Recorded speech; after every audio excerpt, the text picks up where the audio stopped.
ആനുകാലിക സംഭവങ്ങൾ കോർത്തിണക്കി ചിരിയും ചിന്തയുമായി ദിശ അവതരിപ്പിക്കുന്നു നാട്ടുവർത്തമാനം. തമ്പൂരിശ, നിങ്ങൾ അറിഞ്ഞോ?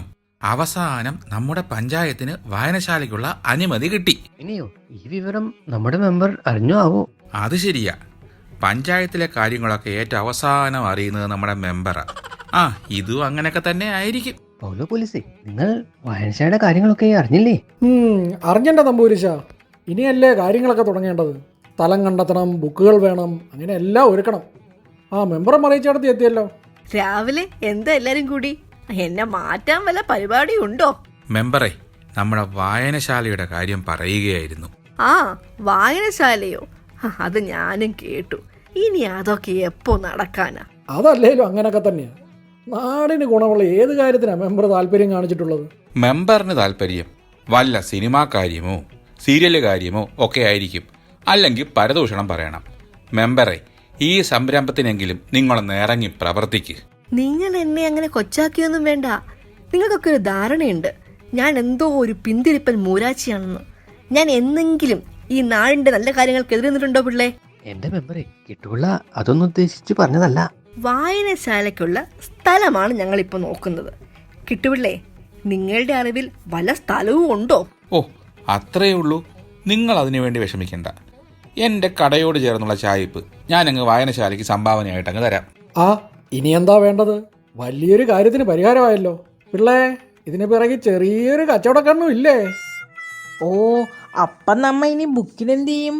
അതും നമ്മുടെ നാട്ടുകാരുടെ വക ഓസ് തന്നെയാണ്.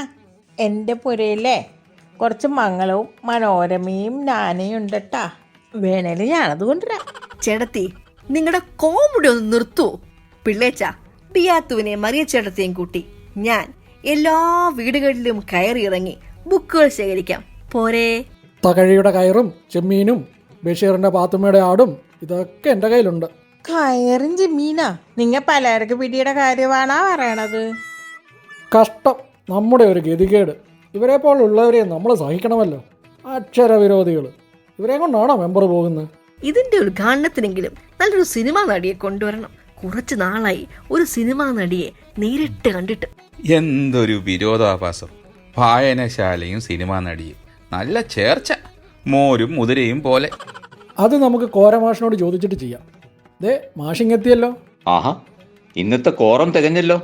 എന്താണ് ഇന്നത്തെ ചൂടുള്ള ചർച്ച? നമ്മുടെ വായനശാലയുടെ കാര്യമാണ് ചർച്ച. മാഷേ, വായനശാലയുടെ ഉദ്ഘാടനത്തിന് ഒരാളെ വേണം. കൂടാതെ മാഷിന്റെ നേതൃത്വത്തിൽ വേണം കാര്യങ്ങൾ മുന്നോട്ട് പോവാൻ. അതൊന്നും ഒരു പ്രശ്നമേ അല്ല. എൻ്റെ എത്രയോ ശിഷ്യന്മാർ സാഹിത്യ മേഖലയിലുണ്ട്. നമ്മൾക്ക് അവരെ ആരെയെങ്കിലും ക്ഷണിക്കാം. വൈകിയാണെങ്കിലും പഞ്ചായത്തിനൊരു വായനശാല വന്നല്ലോ. അത് തന്നെ വളരെ നല്ല കാര്യം. ശരിക്കു പറഞ്ഞാൽ വായനാശീലം നമ്മുടെ ദിനചര്യയുടെ തന്നെ ഭാഗമാക്കേണ്ടതാണ്. അല്ലേ പൗലോസേ? അതെ, ഇപ്പോൾ വായനശാലയുടെ പ്രസക്തി ഏറെയാണ്. ഒരിക്കലും ഗന്ധവും സ്പർശവും അറിഞ്ഞുകൊണ്ടുള്ള പുസ്തക വായന മാറ്റിവെച്ച് ഓൺലൈൻ വായനയെ പരിപോഷിപ്പിക്കരുത്.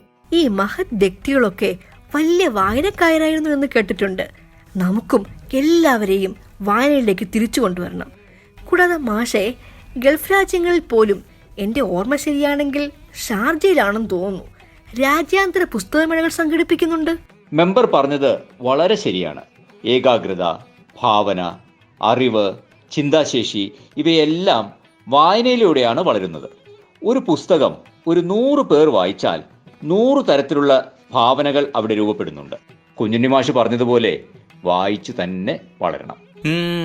വായിക്കാത്തവരെ പറ്റിയും കുഞ്ഞുണ്ണി മാഷ് പറഞ്ഞിട്ടുണ്ട്. അതെന്താണ് പിള്ളേ? വായിച്ചാലും വളരും, വായിച്ചില്ലേലും വളരും. വായിച്ചാൽ വിളയും, വായിച്ചില്ലെങ്കിൽ വളയും. കിട്ടുപിള്ള ആരെയാണ് ഉദ്ദേശിച്ചത്? ചേട്ടത്തി ഒന്ന് നിവർന്നു നിന്നോ, അതാ നല്ലത്.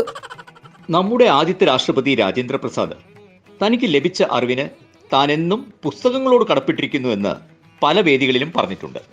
വായിക്കുന്നവർ കുറഞ്ഞാൽ ചിന്തിക്കുന്നവരും കുറയും. അത് അപകടകരമായ ഒരു പ്രവണതയാണ് സമൂഹത്തിലുണ്ടാക്കുക. വായന നമ്മെ ഭാവനയുടെ ചിറകിലേറി പറക്കാനും ചിന്തകൾക്ക് രൂപം നൽകാനും അതിരുകളില്ലാത്ത സ്വപ്നം കാണാനും സഹായിക്കുന്നു. നമ്മുടെ ഭൗതികവും മാനസികവും സാംസ്കാരികവുമായ വളർച്ചയ്ക്ക് വായനയ്ക്കുള്ള സ്ഥാനം അതുല്യമാണ്. കാരണം പുസ്തകങ്ങൾ അറിവിൻ്റെ അക്ഷയ ഖനികളാണ്. പുസ്തകങ്ങൾ നല്ല കൂട്ടുകാരെ പോലെയാണ്, നല്ല ചങ്ങാതിയും നല്ല വഴികാട്ടിയും.